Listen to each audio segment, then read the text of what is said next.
17 ಮತ್ತು 12 ನಾಳೆ ನಾಡಿದ್ದು ಉಡುಪಿ ಜಿಲ್ಲೆಯಲ್ಲಿ ಶ್ರೀಕೃಷ್ಣ ಮಠ ಪರ್ಯಾಯ ಕಾರ್ಯಕ್ರಮ ಆಗಲಿಕ್ಕಿದೆ. ಇದೊಂದು ಉಡುಪಿ ಜಿಲ್ಲೆಯಲ್ಲಿರುವಂಥ ಎಲ್ಲರಿಗೆ ಹಬ್ಬ, 2 ವರ್ಷಕ್ಕೆ ಒಮ್ಮೆ ಬರುವಂಥ ಹಬ್ಬ ಅಂತ ನಾನು ಹೇಳೋಕ್ಕೆ ಇಚ್ಛಪಡ್ತೀನಿ.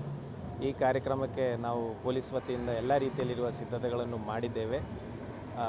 ಹೊರ ಜಿಲ್ಲೆಗಳಿಂದ ಸುಮಾರು 300ಕ್ಕಿಂತ ಹೆಚ್ಚು ಪೊಲೀಸ್ ಪೇದೆ ಬಂದಿದ್ದಾರೆ. ಅದಲ್ಲದೆ ಓವರಾಲ್ ನಮ್ಮ ಬಂದೋಬಸ್ತಲ್ಲಿ ಸುಮಾರು 1000ಕ್ಕಿಂತ ಹೆಚ್ಚು ಪೊಲೀಸ್ ಅಧಿಕಾರಿ ಸಿಬ್ಬಂದಿಗಳು ಹಾಗೂ ಹೋಮ್ ಗಾರ್ಡ್ಸ್ ಭಾಗವಹಿಸ್ತಾರೆ. ಈ ಬಂದೋಬಸ್ತು ಹೆಚ್ಚಿನ ಅಂಶ ನಾಳೆ ಮಧ್ಯಾಹ್ನ 2 ಗಂಟೆಯಿಂದ ನಾಡಿದ್ದು ಬೆಳಗ್ಗೆ 6 ಗಂಟೆ ತನಕ ಹೈ ಅಲರ್ಟಲ್ಲಿ ನಡೆಯುವಂಥದ್ದು. ಅದಾದಮೇಲೆ ಮಧ್ಯಾಹ್ನ ಅನ್ನ ಸಂತರ್ಪಣೆ ಕಾರ್ಯಕ್ರಮ ಇದೆ. ಆವಾಗಲೂ ಸ್ವಲ್ಪ ಕ್ರೌಡ್ ಇಶ್ಯೂಸು ಮತ್ತು ಇದೆಲ್ಲ ಇರ್ತದೆ.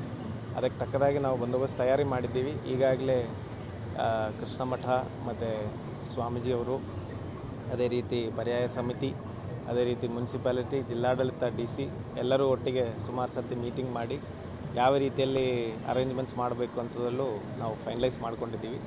ಅದಲ್ಲದೆ ಟ್ರಾಫಿಕ್ ಡೈವರ್ಷನ್ಸು, ರೂಟ್ ಡೈವರ್ಷನ್ಸ್ ಬಗ್ಗೆ ಆಲ್ರೆಡಿ ಅಲರ್ಟ್ ಮೆಸೇಜಸ್ ಒಂದು ವಾರದಿಂದ ನಾವು ಕೊಡ್ತಾ ಇದ್ದೀವಿ.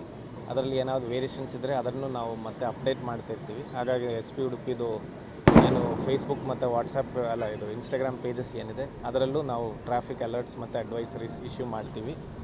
ಎಲ್ಲ ಸಾರ್ವಜನಿಕರ ಹತ್ರ ನನ್ನ ಮನವಿ, ನಿಮ್ಮದು ಏನು ಬೆಲೆ ಬಾಳುವ ವಸ್ತುಗಳು ಏನಿದೆ ಅದನ್ನು ನೀವು ಸ್ವಲ್ಪ ಅಟೆನ್ಷನ್ ಕೊಡಬೇಕು, ಕೇರ್ಫುಲ್ಲಾಗಿರಬೇಕು. ಅದಲ್ಲದೆ ಈ ಹಬ್ಬದಲ್ಲಿ ಎಲ್ಲರೂ ಆರಾಮಾಗಿ ಭಾಗವಹಿಸ್ಬೋದು. ಎಲ್ಲ ರೀತಿಯಲ್ಲಿರುವ ಪೊಲೀಸ್ ಸಿದ್ಧತೆಗಳು ರೆಡಿ ಇದೆ ಅಂತ ನಾನು ಈ ಸಂದರ್ಭದಲ್ಲಿ ಹೇಳಕ್ಕೆ ಇಚ್ಛೆಪಡ್ತೀನಿ.